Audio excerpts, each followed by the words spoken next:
ഈശോ മിശിഹായിൽ ഏറ്റവും സ്നേഹിക്കപ്പെടുന്നവരെ, നമ്മൾ വലിയ ആഴ്ചയിലേക്ക് കടക്കുമ്പോൾ പെസഹ വ്യാഴവും ദുഃഖവെള്ളിയും ദുഃഖശനിയും ഉയർപ്പ് ഞായറും ആചരിക്കുവാൻ വേണ്ടി ഒരുങ്ങുമ്പോൾ ഈശോ നമ്മളെ പ്രതി എത്രമാത്രം വേദനിക്കുന്നുണ്ട് എന്ന് ധ്യാനിക്കുവാനും, സേഫ് സോണിലായിരിക്കുന്ന നമ്മളൊക്കെ ഡേഞ്ചറസ് സോണിലേക്ക് കടക്കുവാൻ പോവുകയാണ് എന്ന് ചിന്തിക്കുവാനും നിത്യസഹായകനായ പരിശുദ്ധാത്മാവ് നമ്മളെ ഓരോരുത്തരെയും സഹായിക്കട്ടെ എന്ന് പ്രാർത്ഥിക്കുന്നു. പ്രിയപ്പെട്ടവരെ, പഴയ നിയമത്തിൽ ഏലിയ പ്രവാചകൻ്റെ കാലഘട്ടത്തിലെ ഏലിയ പ്രവാചകൻ പ്രാർത്ഥിച്ചപ്പോൾ 3 വർഷവും 6 മാസവും ഇസ്രായേലിൽ മഴ പെയ്തില്ല. അന്നത്തെ കാലഘട്ടത്തിലെ ജനങ്ങൾ വിശ്വസിച്ചുകൊണ്ടിരുന്നത് മഴ നൽകുന്നത് ബാൽ ദേവനാണ് എന്ന്. അപ്പോൾ ഏലിയ പ്രവാചകൻ ഇസ്രായേൽ ജനത്തെയും ബാലിൻ്റെ പ്രവാചകന്മാരെയും കാർമൽ മലയിൽ വിളിച്ചുകൂട്ടി. അപ്പോൾ ഏലിയ പ്രവാചകൻ ഇസ്രായേൽ ജനത്തോട് ചോദിക്കുന്ന ഒരു ചോദ്യമുണ്ട്: നിങ്ങൾ എത്ര നാൾ 2 വഞ്ചിയിൽ കാലു വയ്ക്കും എന്ന്. പ്രിയപ്പെട്ടവരെ, ഈ കാലഘട്ടത്തിൽ നമ്മൾ ആ ഒരു ചോദ്യം, നമ്മൾ 2 വഞ്ചിയിൽ കാലു വെച്ച് എത്ര നാൾ മുൻപോട്ട് പോയിക്കൊണ്ട് ഇരിക്കും എന്ന് ധ്യാനിക്കുന്നത് നല്ലതായിരിക്കും. അപ്പോൾ ഏലിയ പ്രവാചകൻ പറയുന്നുണ്ട്, സ്വർഗത്തിൽ നിന്ന് അഗ്നി അയച്ച് പ്രാർത്ഥനയ്ക്ക് ഉത്തരം തരുന്ന ദൈവമാണ് സത്യദൈവം എന്ന്. എന്നിട്ട് ഏലിയ പ്രവാചകൻ ബാലിൻ്റെ പ്രവാചകന്മാരോട് പറയുന്നുണ്ട്, നിങ്ങൾ ബലിപീഠം ഒരുക്കി നിങ്ങൾ പ്രാർത്ഥിക്ക്, നിങ്ങളുടെ ബാൽ ദൈവം അഗ്നി അയച്ച് നിങ്ങളുടെ പ്രാർത്ഥനയ്ക്ക് ഉത്തരം നൽകും എന്നിങ്ങനെ ബാലിൻ്റെ പ്രവാചകന്മാരോട് പറയുമ്പോൾ അവർ ബലിപീഠം ഒരുക്കി അവരിങ്ങനെ പ്രാർത്ഥിച്ചുകൊണ്ടിരിക്കുകയാണ്. പക്ഷേ പ്രാർത്ഥനയ്ക്കൊന്നും ഉത്തരം ലഭിക്കുന്നില്ല. അതിനുശേഷം ഏലിയ പ്രവാചകൻ തകർന്നു കിടന്ന ബലിപീഠത്തിൻ്റെ കേടുപോക്കി ഇസ്രായേലിൻ്റെ സർവശക്തനായ ദൈവത്തോട് പ്രാർത്ഥിക്കുമ്പോൾ സ്വർഗത്തിൽ നിന്നും അഗ്നി ഇറക്കി ആ ബലിപീഠം കത്തിച്ചാമ്പലായി പോകുന്നത് നമ്മൾ പഴയ നിയമത്തിൽ നമ്മൾ ഒത്തിരി വായിച്ചിട്ടുള്ള വചനഭാഗമാണ്. പ്രിയപ്പെട്ടവരെ, ഞാനിത് പറയുമ്പോൾ നമുക്കെല്ലാവർക്കും അറിയാം, കർത്താവിൻ്റെ ബലിപീഠം, പരിശുദ്ധമായ ആ ബലിപീഠം കാസയും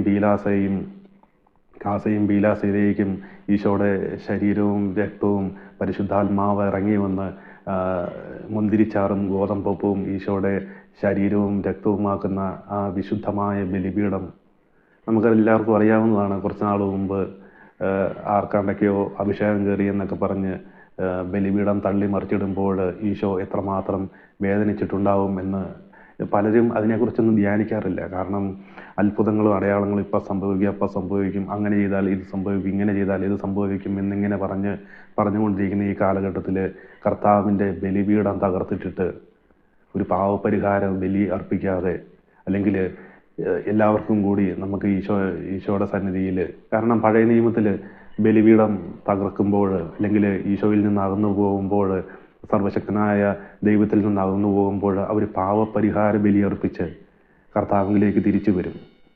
അപ്പോൾ ദൈവം ഇസ്രായേൽ ജനത്തെ ചേർത്ത് പിടിക്കുന്നതായിട്ടും അവരെ അനുഗ്രഹിച്ച് ഉയർത്തുന്നതായിട്ടും നമ്മൾ പഴയ നിയമത്തിൽ വായിക്കുന്നുണ്ട്.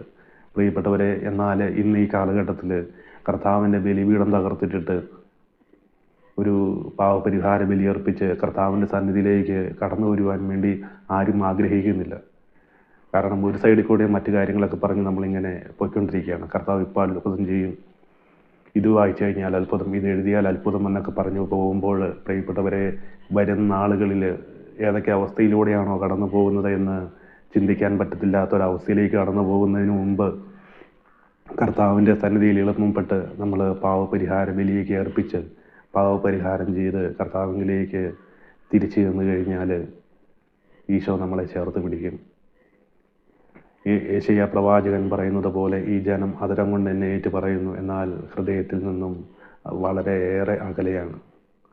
പ്രിയപ്പെട്ടവരെ, ഈ കാലഘട്ടത്തിൽ കഴിഞ്ഞ ദിവസം തന്നെ ഒരു വ്യക്തി ഒരു പ്രത്യേക പൂജയൊക്കെ ചെയ്തതിന് ശേഷം 2 ദിവസം കഴിഞ്ഞപ്പോൾ, അല്ലെ 2-3 ദിവസം കഴിഞ്ഞപ്പോൾ വിശുദ്ധ ബലിയിൽ സംബന്ധിച്ച് ഈശോയൊക്കെ സ്വീകരിക്കുന്ന വളരെ ദാരുണമായൊരു കാഴ്ച കണ്ടു. അപ്പോൾ ഈശോ എത്രമാത്രം വേദനിക്കുന്നുണ്ട് എന്ന് നമ്മളൊക്കെ ധ്യാനിക്കുന്നത് നല്ലതാണ്. കാരണം നമ്മളൊക്കെ പാപം ചെയ്യുന്നവരാണ്. എന്നാൽ കുമ്പസാരിച്ച് അനുദപിച്ച് പാപങ്ങൾ ഏറ്റുപറഞ്ഞ് ഈശോയെ സ്വീകരിക്കുമ്പോൾ അത് വലിയ ദൈവാനുഗ്രഹത്തിന് കാരണമാകും.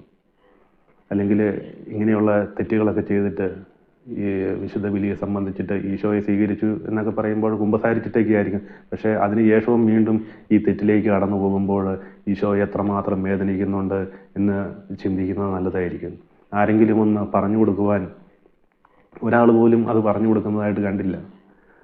പ്രിയപ്പെട്ടവരെ, ഈ കാലഘട്ടത്തിൽ കർത്താവിൻ്റെ പ്രവർത്തികൾ നിറവേറണമെങ്കിൽ, അല്ലെങ്കിൽ കർത്താവിൻ്റെ അത്ഭുതകരമായിട്ടുള്ള ഇടപെടലുകളൊക്കെ നമ്മുടെ ജീവിതത്തിൽ സംഭവിക്കണമെങ്കിൽ നമ്മൾ തെറ്റുകൾ ഏറ്റുപറഞ്ഞ് ഈശോയിലേക്ക് തിരികെ ചെല്ലണം. ധൂർത്തപുത്രനെ പോലെ നമ്മൾ ഈ പാവങ്ങൾ അല്ലെങ്കിൽ ഇതുപോലെ ബലിപീഠമൊക്കെ തകർത്തിട്ടിട്ട് നമ്മുടെ തിരിച്ചുവരവിന് വേണ്ടി കാത്തിരിക്കുന്ന പിതാവായ ദൈവത്തിൻ്റെ ആ ഒരു സ്നേഹം മനസ്സിലാക്കുവാൻ, അതിന് ഇനി കർത്താവ് ചില ശിക്ഷകളിലൂടെയൊക്കെ കടത്തിക്കൊണ്ട് പോകാൻ വേണ്ടിയൊക്കെ ആഗ്രഹിച്ചൊക്കെ ചിലരൊക്കെ ഇരിക്കുന്നുണ്ട്.